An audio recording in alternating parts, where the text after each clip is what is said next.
بزرگوں اور نوجوان بھائیوں، ہمارے درمیان سے روزانہ کوئی نہ کوئی رخصت ہوتا رہتا ہے۔ پچھلے جمعے میں ہمارے ساتھ کچھ لوگ تھے، اس جمعے میں نہیں ہیں۔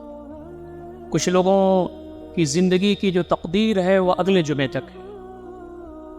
ہم لوگ بھی لائن میں لگے ہوئے، یا ایھا الانسان انک کادح الی ربک کدحا فملاقیہ، انسان تو کشا کشا اپنے رب کی طرف چلا جا رہا ہے اور ایک دن تیری ملاقات اس سے ہوگی۔ اس زمین پر جتنے بھی جاندار ہیں، وحدہ لا شریک نے جن کو بھی پیدا کیا ہے اس زمین پر، سب کو موت آنی اور باقی رہے گا وحدہ لا شریک۔ کل من علیہا فان، جو اس کرۂ ارض پر ہے یا اس کائنات میں ہے، سب کو فنا ہونا ہے۔ وَيَبْقَى وَجْهُ رَبِّكَ ذُو الْجَلَالِ وَالْإِكْرَامِ، وحدہ لا شریک باقی رہنے والا ہے، زندہ و جاوید ہے، حی و قیوم۔ جو کائنات جس کو اس نے بنایا، وہ ہستی جس سے پہلے کوئی نہیں ہے، جس کے بعد کوئی نہیں، تخلیق کیا اس نے، روزی دی اس نے، موت و حیات اس نے پیدا کیا ہے اس زمین پر۔ الذی خلق الموت والحیات لیبلوکم ایکم احسن عملا، اس نے موت پیدا کیا، اس نے زندگی پیدا کیا تاکہ تمہیں آزمائے کہ تم میں سے بہتر کون ہے عمل کے اعتبار سے۔ ہم زندہ ہوئے اللہ کے حکم سے، موت آئے گی اللہ تعالیٰ کے حکم سے۔ تو ہماری زندگی کا مقصد یہ ہے کہ ہم اللہ رب العزت کے فرمانبردار بنیں، ہمارے عمل اچھے ہوں۔ اسی لیے نبی اکرم صلی اللہ علیہ وسلم نے فرمایا کہ بہادر آدمی، مالدار آدمی، شہرت اور منصب حاصل کرنے والا آدمی وہ ذہین نہیں ہے، الکیس من دان نفسہ وعمل لما بعد الموت، ذہین شخص وہ ہے جو اپنے نفس کو کنٹرول کرے اور موت کی بعد زندگی کے لیے کام کرے۔ تو ہم تمام ایک کے بعد دیگرے اس دنیا سے چلے جا رہے ہیں۔ یہ کووڈ کا جو دور ہے، اس میں بہت ساری شخصیات اللہ رب العزت کے بارگاہ میں حاضر ہوئی، ہمارے درمیان سے بہت سارے لوگ رخصت ہوئے، ہم بھی رخصت ہونے والے، تو ہم کو اس بات کا احساس ہونا چاہیے۔ یہ اٹل ہے زندگی کی، جس کے بارے میں قرآن نے کہا کہ کل نفس ذائقۃ الموت، ہر نفس کو موت کا مزہ چکھنا ہے۔ وَإِنَّمَا تُوَفَّوْنَ أُجُورَكُمْ يَوْمَ الْقِيَامَةِ، قیامت کے دن تمہارے جو اعمال ہیں ان کا پورا پورا بدلہ تمہیں دے دیا جائے گا۔ فَمَنْ زُحْزِحَ عَنِ النَّارِ وَأُدْخِلَ الْجَنَّةَ فَقَدْ فَازَ، جو جہنم سے بچا لیا گیا، جنت میں داخل کر دیا گیا، وہ کامیاب ہو گیا۔ وَمَا الْحَيَاةُ الدُّنْيَا إِلَّا مَتَاعُ الْغُرُورِ، دنیا کی زندگی تو دھوکہ ہے، دھوکے کا سامان ہے۔ وہ ہستی جس نے اس دنیا کو بنایا وہ یہ فرما رہے ہیں کہ دنیا کی زندگی تو دھوکے کا سامان، نظر آتی ہے کچھ، ہے کچھ، چیزیں خوشنما بنا کر کے رکھی گئی ہیں، زُيِّنَ لِلنَّاسِ، لوگوں کے لیے مزین کر دی گئی ہیں، حب الشہوات، دنیا کی متاع، یہ ساری چیزیں۔ اور امتحان ہمارا یہ ہے کہ اپنے رب کو ہم نہ بھولیں اور اپنی موت کو ہمیشہ ہم یاد کریں۔ اسی لیے فرمایا اَيْنَمَا تَكُونُوا يُدْرِككُمُ الْمَوْتُ وَلَوْ كُنْتُمْ فِي بُرُوجٍ مُشَيَّدَةٍ، تمہیں موت آ کر کے رہے گے جہاں کہیں بھی تم ہو، چاہے ہائی فائی ٹاورز میں کیوں نہ ہو۔ آدمی کا تصور یہ ہے کہ بہت اچھے قسم کے مضبوط قسم کے ٹاورز اور برج بنا کر کے اس میں اگر ہم رہیں تو شاید موت سے ہم بچ جائیں۔ نہیں، کہیں بھی تم ہو، موت تمہیں آ کر کے رہے گی۔ اور یاد رکھیے، انسان کی نفسیات ایسی بنائی گئی ہے کہ وہ موت سے ڈرتا ہے۔ آدمی کتنا بھی بڑا ہو جائے وہ یہ چاہتا ہے کہ ہمیں موت نہ آئے۔ قرآن کہتا ہے کافروں کا حال تو یہ ہے کہ ان میں سے ایک آدمی یہ چاہتا ہے لو یعمر الف سنہ، کہ اس کی 1000 برس کی عمر ہو۔ قرآن نے اسی بات کو کہا ہے کہ موت تم کو آ کے رہے گی، بھاگ کے تم جاؤ گے کہاں؟ قل ان الموت الذي تفرون منه فانه ملاقيكم ثم تردون الى عالم الغيب والشهاده فينبئكم بما كنتم تعملون، یہ موت جس سے تم بھاگ رہے ہو یہ تم کو پکڑ کے رہے گی، دبوچ کے رہے گی۔ آدمی جب جوان ہوتا ہے تو اسے موت کی فکر نہیں ہوتی، جب وہ قوت بازو اس کے پاس ہوتی ہے، کمائی ہوتی ہے، بینک بیلنس ہوتا ہے، تو اسے موت کی زیادہ فکر نہیں ہوتی۔ لیکن جب دیکھتا ہے کہ وہ بوڑھا ہوتا جا رہا ہے اور اس کے اولاد اس کے ہاتھ سے نکلتے جا رہے ہیں اور کوئی اس کی خدمت کے لیے نہیں ہوتا، تو ایک گھیرا ہوتا ہے اس کے دائیں بائیں۔ موت کی تیاری اول دن سے، نبی اکرم صلی اللہ علیہ وسلم فرماتے ہیں کہ اللہ رب العزت کو جوانی کی جو عبادت ہے اور موت کے جذبے سے جو آدمی اللہ تعالیٰ کو خوش کرنے کا کام کرتا ہے، اللہ رب العزت کو بہت عزیز ہے، اسی لیے عرش کے سائے میں اس کو جگہ ملے گی۔ شاب نشا فی عبادت اللہ، وہ جوان جس نے اپنی جوانی اللہ رب العزت کی عبادت اور بندگی میں گزاری ہے۔ تو تم کہیں بھی جاؤ، موت تمہیں پکڑ کر کے رہے گی، تو ہم کہیں بھی چلے جائیں، موت کھات میں لگی ہوئی ہے۔ یاد رکھیے ہماری زندگی کا جو مطمع نظر ہے وہ یہی ہے کہ ہم اللہ رب العزت کو یاد رکھیں، اپنی ماں کے لیے اپنی موت کو زیادہ سے زیادہ یاد کریں۔ نبی اکرم صلی اللہ علیہ وسلم جن پر ہماری زندگیاں قربان فرماتے ہیں، اکثروا ذکر ہادم اللذات، یعنی الموت، لذتوں کو کاٹنے والی جو چیز ہے اس کا کثرت سے تم یاد کرو۔ یاد رکھو کہ میں نے تم کو قبروں کی زیارت سے روکا تھا، الا فزوروها فانها تذکر الاخرہ، قبروں کی زیارت کیا کرو، یہ تمہیں موت یاد دلاتی ہیں، آخرت یاد دلاتی ہیں۔ نبی اکرم صلی اللہ علیہ وسلم جن کے اگلے پچھلے سارے گناہ معاف تھے، نبی اکرم صلی اللہ علیہ وسلم قبروں کی زیارت کرتے تھے۔ حضرت عائشہ رضی اللہ تعالیٰ عنہ ہماری ماں فرماتی ہیں، رات کا نصف حصہ تھا، آدھی رات کے بعد نبی اکرم صلی اللہ علیہ وسلم دبے پاؤں اس لیے اٹھے کہ کہیں میری نیند نہ کھل جائے۔ میں نے دیکھا کہ آپ نے تھوڑا سا دروازہ کھولا اور اس کو نکل کر کے اس کو پھیڑ دیا، میری آنکھ کھل گئی تھی، میں بھی آپ کے پیچھے پیچھے گئی۔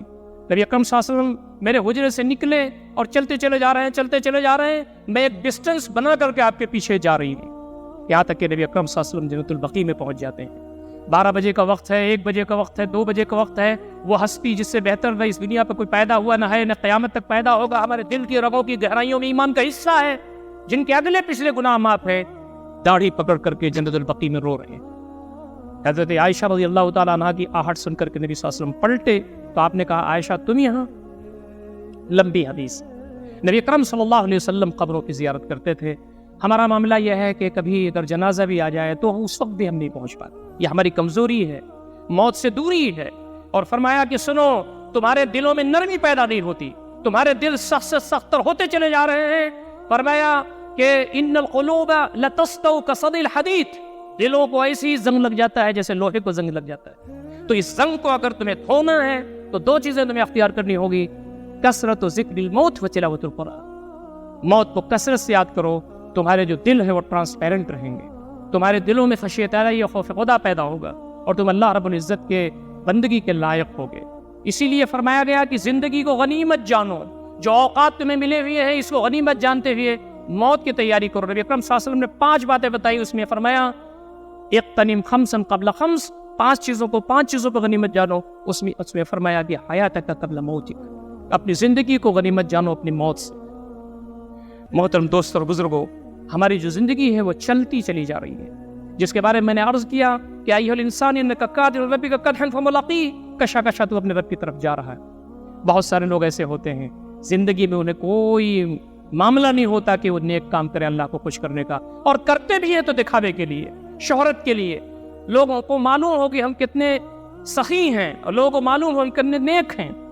لیکن آدمی کے پاس جب حالات آ جاتے ہیں کہ اب تو بس موت کی طرف آدمی جا رہا ہے، تو وہ چاہتا ہے کہ میرے مالک مجھے تھوڑی سی مہلت دے دے تو میں اعمال کروں گا، جس کے بارے میں کہا گیا وَأَنفِقُوا مِمَّا رَزَقْنَاكُم مِّن قَبْلِ أَن يَأْتِيَ أَحَدَكُمُ الْمَوْتُ، تم خرچ کرو اس میں سے جو میں نے تم کو دیا ہے، یہ ہمارے زور بازو سے نہیں ملا، یہ اللہ نے دیا ہے تو ہمیں ملا ہے، تو اس میں سے خرچ کرو میرے راستے میں قبل اس کے کہ تمہیں موت آ جائے۔ فَيَقُولُ، تو وہ کہے رب لولا اخرتنی الی اجل قریب، میرے مالک مجھے تھوڑی سی مہلت دے دے۔ خطبات جمعہ میں بات آتی تھی، نہیں سمجھ میں آتا تھا، تذکیر ہوتی تھی، حدیث کا درس ہوتا تھا، لوگ مجھے بتاتے تھے، خود میں پڑھتا تھا، میں خود حافظ قرآن تھا، قرآن روز پڑھتا تھا، لیکن مجھے سمجھ میں نہیں آتا۔ اب جو یہ فرشتوں کا آمد شروع ہو گیا ہے اور لگتا ہے کہ میری جان اب چلی جائے گی، رب لولا اخرتنی الی اجل قریب، میرے مالک تھوڑی سی مجھے مہلت دے دے، میں کیا کروں گا؟ فاصدق واکن من الصالحین۔ عربی جو لوگ جانتے ہیں انہیں معلوم ہے الصدقہ کا جو یہاں صیغہ استعمال ہوا ہے اس کا مفہوم یہ ہے میں اپنے گھر میں ایک دانہ نہیں چھوڑوں، سب کچھ تیرے راستے میں انفاق کر دوں گا۔ انفاق تو تندرستی کی حالت میں ہے، انفاق تو آدمی کے پاس مال ہے تب بھی ہے، جس کے بارے میں کہا گیا ينفقون فی السراء والضراء، خوشحالی میں بھی خرچ کرتے ہیں اور بدحالی میں خرچ کرتے ہیں، یہ اللہ تعالیٰ کے نیک بندے ہیں۔ تو فرمایا گا کہ مجھے تھوڑی سی مہلت دے دے۔ قرآن کہتا ہے فَلَن يُؤَخِّرَ اللَّهُ نَفْسًا إِذَا جَاءَ أَجَلُهَا وَاللَّهُ خَبِيرٌ بِمَا تَعْمَلُونَ، اللہ تعالیٰ 1 سیکنڈ کی مہلت تم کو نہیں دے گا جب تمہاری اجل آ جائے گی، اللہ تعالیٰ کو بہت معلوم ہے کہ تم کیا کرتے رہو، تمہاری گتیویدیاں کیا ہیں۔ محترم دوستوں اور بزرگوں، ہمیں کوشش کرنا چاہیے کہ ہم آگے بڑھیں۔ نبی اکرم صلی اللہ علیہ وسلم فرماتا ہے انسان چلاتا ہے ہائے میرا مال، ہائے میرا مال، اس کا مال تو 3 ہے۔ یقول الانسان مالی مالی وان مالہ من مالہ 3، انسان چلاتا رہتا ہے ہائے میرا مال، ہائے گھاٹا، ہائے خسارہ، اس کا مال تو 3 ہے۔ ما اکل فافنا، جو اس نے کھا لیا اور اس کو ختم کر دیا، او لبس فابلا، پہن لیا اس کو بوسیدہ کر دیا، او اعطى فقنا، اور اس نے اللہ رب العزت کے راستے میں اسے دیا اور اسے ذخیرہ کر لیا، وما سوى ذلك فهو ذاهب وتارك للناس، اس کے علاوہ جو کچھ بھی ہے وہ سب اس کے پاس سے جانے والا ہے اور وہ لوگوں کے لیے چھوڑنے والا ہے۔ بینک بیلنس ہے، ہمارا گھر ہے، ہماری گاڑی ہے، ہماری حویلیاں ہیں، ہمارا بزنس ہے، ہمارا کمپلیکس ہے، ہماری گھڑیاں ہیں، سب اتار لی جاتی ہے، انگوٹھی تک اتار لی جاتی ہے۔ اسی یونیفارم میں بندے کو اپنے رب کی طرف حاضر ہونا ہے، دنیا چھوڑ کر کے۔ آدمی تو آخری وقت میں کہتا ہے یہ تیرا وہ تیرا، ارے وہ اس کا ہو گیا۔ نبی اکرم صلی اللہ علیہ وسلم ایک حدیث میں فرماتے ہیں آدمی جب مرنے لگتا ہے تو کہتا ہے یہ فلاں کو دے دو، یہ فلاں کو دے دو، یہ فلاں کو دے دو۔ اللہ تعالیٰ فرماتا ہے کل تیرا راستہ آگے ہے، لوگ بانٹ کر کے لے لیں۔ اسی لیے فرمایا گیا ذہین آدمی وہ ہے جو موت کے بعد والی زندگی کے لیے کام کرے۔ ہماری زندگی کہاں، ہم کہاں ہیں؟ نبی اکرم صلی اللہ علیہ وسلم فرماتے ہیں مردے کے ساتھ 3 چیزیں اس کے قبر تک جاتی ہیں۔ فَيَرْجِعُ اثْنَانِ وَيَبْقَى مَعَهُ وَاحِدٌ، 2 چیزیں لوٹ آتی ہیں، ایک چیز اس کے ساتھ ہمیشہ رہتی ہے۔ مردے کے ساتھ فرمایا اس کے اعزا و اقربا جاتے ہیں اور لوگ جاتے ہیں۔ مردے کے ساتھ مال و اسباب جاتا ہے، آپ سمجھے چارپائی جاتی ہے، کدال جاتا ہے، کچھ اور چیزیں جاتی ہے، سب لوٹ آتے ہیں۔ عمل جاتا ہے مردے کے ساتھ، تیسری چیز فرمایا وہ باقی رہتا ہے، ہمیں اس کے بارے میں فکر کرنی چاہیے۔ حضرت عثمان رضی اللہ تعالیٰ عنہ جب قبر پر پہنچتے تھے، تدفین ہوتی تھی، زار و قطار روتے تھے، عشر مبشرہ میں سے ہیں، مسلمانوں کے تیسرے خلیفہ ہیں، داڑھی تر ہو جاتی تھی۔ لوگ کہتے تھے آپ اتنا کیوں روتے ہیں اس وقت یہاں قبر پر؟ وہ کہتے تھے یہ قبر وہ جگہ ہے جہاں جنت اور جہنم کا فیصلہ ہو جاتا ہے، یہ روضۃ من ریاض الجنہ ہے اور حفرۃ من حفر النار۔ نبی صلی اللہ علیہ وسلم نے فرمایا یہ جنت کی کیاریوں میں سے ایک کیاری ہو جاتی ہے، آدمی جنتی ہوتا ہے تو جنت کی کھڑکی کھل جاتی ہے، تا حد نظر اس کی قبر وسیع ہو جاتی ہے، لیکن اگر آدمی نالائق ہوتا ہے تو اللہ رب العزت فرماتا ہے زمین تو مل جا، اور اس کی پسلی سے پسلی مل جاتی ہے، اور جہنم کے سارے جو عذاب ہیں وہ ایک ایک بات نکلنے شروع ہوتے ہیں۔ اسی لیے حضرت عثمان رضی اللہ تعالیٰ عنہ قبر پر جو کھڑے ہوتے تھے تو زار و قطار روتے تھے۔ محترم بزرگوں اور دوستوں، آخری بات جو مجھے آپ سے کرنی ہوئی ہے، خاتمہ بالخیر ہونا چاہیے، شہادت کی تمنا ہونی چاہیے، شہادت کی آرزو ہونی چاہیے۔ نبی اکرم صلی اللہ علیہ وسلم نے فرمایا ایک وقت آئے گا دشمن تمہارے اوپر ایسا ٹوٹ پڑیں گے جیسے بھوکے دسترخوان پر، تمہارا کوئی وزن نہیں ہوگا۔ غالباً اسی وقت کے لیے نبی اکرم صلی اللہ علیہ وسلم نے فرمایا تھا۔ آج پوری دنیا میں کوئی وزن نہیں ہے، ہمیں امریکہ میں مارا جاتا ہو، جرمنی میں ہمارے خلاف سازشیں ہوتی ہوں، ہندوستان میں امت مسلمہ کی جڑ کھودی جا رہی ہو، روہنگیا میں بچے جلائے جاتے ہوں، فلسطین اور شام میں لوگ چین کی زندگی نہ لیتے ہوں، ان سب کا سبب کیا ہے؟ کوئی ہمارے لیے بولنے کے لیے تیار نہیں ہے، کوئی ہمارا آنسو نہیں پوچھتا، ہم تمام کرب کی زندگی میں ہیں، کوئی وزن ہمارے پاس نہیں رہ گیا۔ نبی اکرم صلی اللہ علیہ وسلم نے فرمایا کہ یہ حالات جب پیدا ہوں گے تو تمہارے اندر وہن پیدا ہو جائے گا۔ صحابی نے پوچھا اللہ کے نبی صلی اللہ علیہ وسلم مل وہن؟ تو آپ نے فرمایا حب الدنیا وکراہیۃ الموت، دنیا کی محبت تمہارے دل کی رگوں کی گہرائیوں میں چلی جائے گی اور تم موت سے گھبرانے لگو گے۔ یاد رکھیے موت کا وقت متعین ہے، نہ 1 سیکنڈ پہلے آ سکتی ہے نہ 1 سیکنڈ بعد آ سکتی ہے۔ ہم یاد رکھیں ہماری زندگی میں سب سے زیادہ جو ہماری زندگی کی حفاظت کرتی ہے وہ موت ہے۔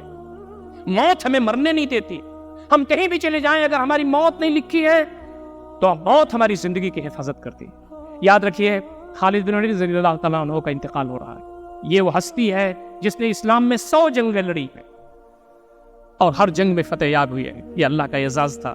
نبی اکرم صلی اللہ علیہ وسلم نے ان کو سیف اللہ مسلول کہا، اللہ رب العزت کی تلوار جو نیام سے نکلی ہوئی ہے، سوتی ہوئی ہے۔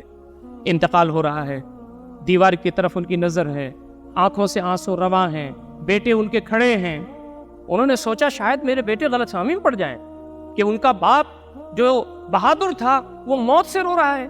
انہوں نے اپنا سر جھٹکا اور بچوں کی طرف مخاطب ہو کر کے کہا بیٹوں میں موت کی تکلیف سے نہیں رو رہا، میری تمنا تھی کہ مجھے شہادت مل جائے، میں نے 100 جنگیں لڑی، موت کو دوڑاتا تھا، میں موت کے پیچھے بھاگتا تھا، موت بھاگتی چلی جاتی تھی، میری یہ تمنا تھی کہ میدان جنگ میں مجھے موت آئے، میں شہید ہو جاؤں، لیکن بیٹوں میں شہید نہیں ہو سکا، میں ایڑی رگڑ کر کے بستر پر مر رہا ہوں، اس لیے رو رہا ہوں۔ یہ شہادت کی تمنا عظیم ہے۔ حضرت بلال کا انتقال ہونے لگا تو ان کی بیوی نے کہا واہ بلالا، ہائے بلال۔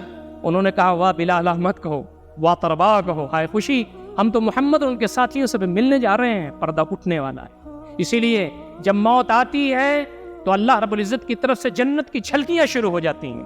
آدمی نیک ہے تو نیکی کی یعنی جنت کی جھلکیاں شروع ہو جاتی ہیں. فَأَحَبَّ لِقَاءَ اللَّهِ وَأَحَبَّ اللَّهُ لِقَاءَهُ, وہ اللہ تعالیٰ سے ملنے کو پسند کرتا ہے, اور اللہ تعالیٰ فرماتا ہے کہ تو کافی سنگھرش جھیلا, کافی پریشانی تم نے جھیلی, آ جا جنت تیرے لیے بنی سوری ہے.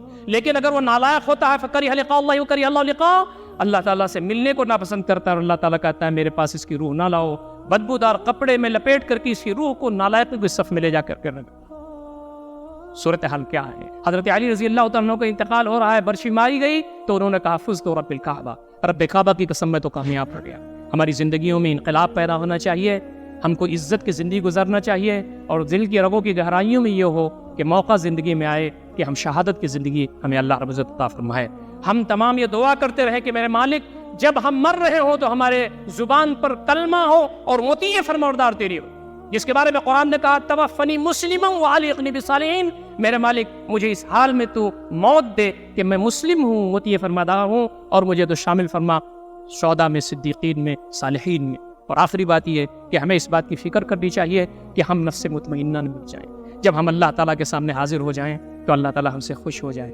یہ نہ کہے کہ ہٹ جا بندے میری نظر سے, وہ کہے کہ آ جا تیرے لیے جنت بنی اور سنوری ہے. اور ہمیں اللہ رب العزت کی طرف سے یہ ندا ہو یا ایتھا النفس المطمئنہ ارجعی الی ربک راضیۃ مرضیہ فادخلی فی عبادی وادخلی جنتی. اللہ تعالیٰ ہم تمام کو اس کی توفیق عطا فرمائے. قولوا قولی ھذا استغفر اللہ لی ولکم اجمعین واستغفروہ انہ الغفور الرحیم.